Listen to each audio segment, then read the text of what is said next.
Hello, I'm Rob, and this is a poem that I wrote with the good people of Escape Arts. It goes like this. At Escape, we make everybody welcome.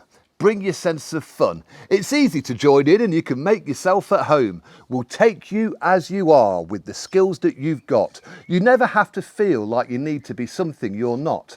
And now we can slowly start to meet in person. Let's take a moment to reflect in quiet celebration of all the things we did before COVID. All the coffee and cakes, races with pancakes, recycling CDs to make bees, stuffing scarecrows and Lego videos, dressing up for the annual Shakespeare walk, making dolls out of wooden spoons and teaching them to talk. It feels great to be able to paint a sunset on a table. We had paper moon on Tuesday afternoons. People would come together and shine, creating pottery, art and textiles. Would also relax and while away the time. In the old birthday shop, we had a cupboard in every room and every single one was full of stuff because we make great things out of rubbish and we couldn't make enough, even with the glue gun that consistently failed to stick and sometimes burned your fingers. These memories happily linger. We made a mosaic for the garden in the youth hostel. We recycle everything, wallpaper and bottles. We dive into skits and find endless treasures. It's a key role, a skill we've honed over the years. The things we retrieve have a new lease of life. It's amazing how much you can cram in your car and still drive.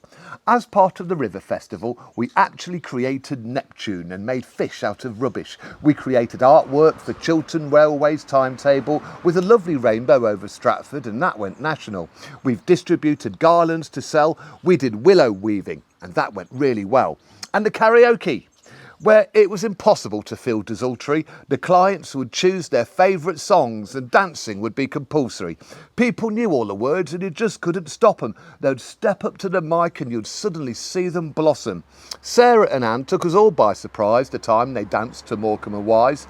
Our events give our volunteers a chance to let their hair down after dragging huge recycled creatures and sculptures through town, or sailing through it on a pirate ship, or closing roads to transport Igor the Giant, or racing in the Bard car or diving into skips. It often ends in trouble with our Tudor pub landlord and getting thrown in the slammer for pickpocketing the mayor in the town hall. But Tudor Bob did great to work with appendicitis, and we promise you it wasn't the beer at all.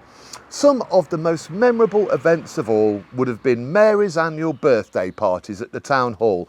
Even at 100 she was always perky and bright, as long as you got the temperature of the milk just right.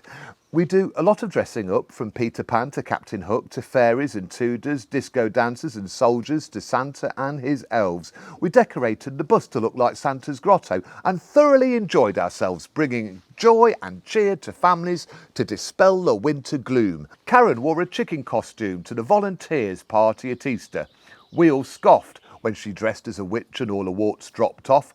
That was at the Halloween disco, where Paul was covered in bandages and gore, and furthermore, he'd often turn up with several hip flasks containing different types of fluid. You wouldn't know where to start. Andrew dressed as Frankenstein. Now, he was a very big fella, so he really looked the part.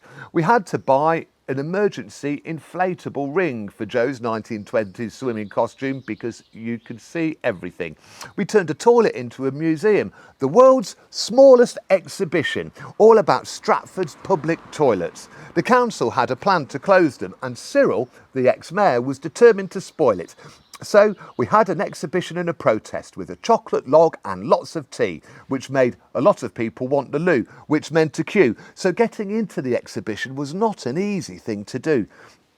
We've brought to life untold stories from Stratford's bygone days, bringing characters from the past to life in incredible ways. We made friends with the land girls and turned their dresses into living histories of their experiences and stories, like Iris, who accidentally drove the tractor backwards on her first day on the farm.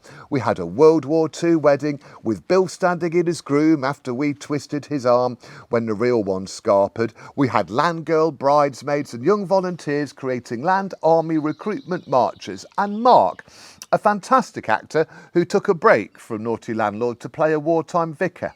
We won the Queen's Award for volunteering. So there we were in the town hall. It was a lovely do with buffet and raffle and dignitaries too. Our award was presented by the Lord Lieutenant of Warwickshire, who seemed so happy we'd had quite a strong hunch that he'd taken quite kindly to Neve's homemade punch. Of course, we can't have so many triumphs without the occasional disaster. Now and again things go wrong, and whenever fate proves to be a fickle old master, we always try and pop out of it with a smile and a song. The Sainsbury's van was reversing one day, and our beloved donkey got in the way. Our own moving trolley dolly donkey made of chicken wire and hessian, the perfect donkey for any occasion till the Sainsbury's van flattened it and poor old little donkey couldn't be saved. At least Sainsbury's compensated us in cash, whereas when McDonald's ran over our bikes we didn't even get a Big Mac, and we know this because Alex asked. And whenever things seemed to be in danger of feeling a little too calm, we had the world's most sensitive smoke alarm that went off whenever we made potatoes or toast or even thought about smoke or looked at the oven in a certain way. It would make the most alarming din, usually when the VIPs were in, and it would make everybody's day. We still welcome the group into our happy family, but now we use the slow cooker for reasons of our sanity. Martin is also one of our beloved Santas, and when visiting the George Eliot Hospital in Nuneaton, they took one look at his waistline and put him on a bed to check his vital signs. Then, a few mornings after his elves had been obliged to push his bus up a hill, the starting motor was fixed and all was fine until they were just coming off the A46 when Santa turned to his elves and said, "Now, I don't want you to panic, but the brakes have gone. Merry Christmas, everyone!" The brake connector melted like butter on a hot scone. If there's one thing we've learned, it's not to arrange anything on the 16th of December. Before you even think about it, take caution and remember what happened a few Christmases ago when Santa crashed a bus on his birthday. He was driving along with the elves and kids going on his merry way when he took a corner slightly too wide, hit a car parked illegally, knocked it to one side. He managed not to swear as a door flew through the air, and for the sake of kids and their innocent souls, Santa and their elves somehow stayed in role, a fit for which they should have received a BAFTA, particularly when the police arrived and failed to contain their laughter. It takes spirit to shout ho ho ho when circumstances are so bruising. The car owner was seen later in the chippy by one of the elves, and even he found it amusing. Last year, we had to do Christmas differently because of COVID. We were quite restricted, so what we did was turn the conservatory into a grotto and have Santa appear on Zoom. Unfortunately, the electrics blew and made the room colder than Lapland, so we huddled up in blankets and hoped folk would understand. Meanwhile, some elves delivered presents to the wrong family who had recently moved house and were a little bit perplexed by this unexpected generosity. When they saw these gifts presented at the door, they looked at the elves and said, "Really? Are you sure?" "Oh yes," said the elves, but later, alack, they had to do a walk of shame and get the presents back. At the beginning of the first lockdown, we wanted to raise people's spirits. So Karen and Martin, two of our volunteers who are in a relationship, kindly agreed to run a weekly choir session on Zoom. They would play the accordion and sing, and people would join in from their living rooms. It wasn't always possible to sing in tune because the internet would cause a delay, but we all got to like singing "Let's Go Fly a Kite" and doing those actions to YMCA, and we might have sounded like cats in hell for eternity, but it brought us together in times of fear and uncertainty. We had so many empty shops this time last year when everything stopped, so we put displays in windows where people could gaze and see a space filled with poppies or stars at Christmas, a visual representation of people coming together when COVID kept us apart. Before, there were just mannequins in varying states of undress, which has a creepy effect on the heart. Of course, Escape would not be the beast that it is without the people who volunteered so much of their service. Paul officially has the finest laugh in the vicinity. It goes through you like a bass speaker attached to your diaphragm. He's an amazing gardener and a delightful man. He's won Stratford in bloom. He's simply without peer. He's filled the secret garden and given felt pets to volunteers. And then we have Ronnie, the prolific maker of cakes. We'll never tally the amount that she's baked for Escape. She's also knitted everything that could spring to mind, from flowers and veggies to birds and butterflies. Our volunteer stitchers and knitters are all pretty special, making scrubs and baby bonnets for Warwick Hospital. Our volunteers are our lifeblood. They've given so much time and pleasure.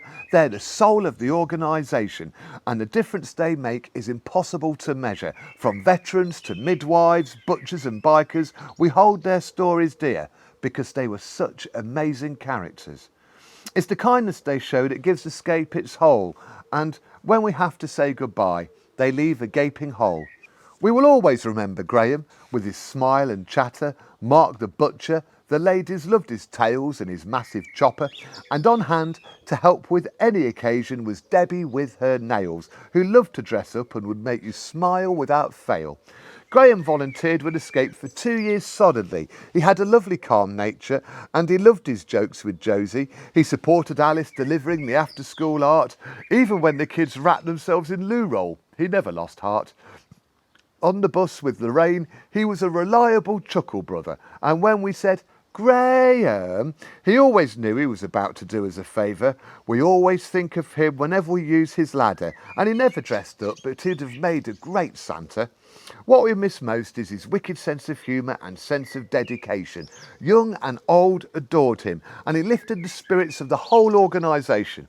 And Mark the butcher, one of Escape's biggest characters, after a livelihood of chasing pigs around roundabouts and going to Henson's office building and evacuating stuck cows, he gave talks about the history of the Escape and Heritage Centre, which used to be a slaughterhouse. He was never short of a prank when the chance was at hand. Yes, he'd send new employees to the bakery to ask for a long stand. He was so generous with his time, and he loved to regale as many as possible with his wonderful tales. Debbie always looked incredibly glamorous, with newly dyed hair and her fingernails painted different colours. She always knew how to make an impression, and she'd paint heathers for her outside of the session. If you go to the yard near the Escape Arts and Heritage Centre, you'll see some giant wings made by a willow artist called Spencer. We've called it Debbie's Wall and dedicated the artwork to her memory because she was such a valuable member of the Escape family. So, butchers, veterans, land girls, we remember all of you. Your voices and your memories are a fundamental legacy of what we do. So, whether your bus has broken down or you're feeling a bit dour, or you've just walked in on Bob, who's been on the loo for the last hour, your glue gun has put your warts on all wonky, or you've just performed CPR on a mortally wounded Hessian donkey, we're a very jolly family where everyone is valued. We give safety and friendship and something to look forward to. It's a very happy form of humbling, and it relieves your distress to create stuff from nothing and have a good mess. So hop over any time, bring your buttons and your bottle tops. We'll take you as you are, with all the skills that you've got.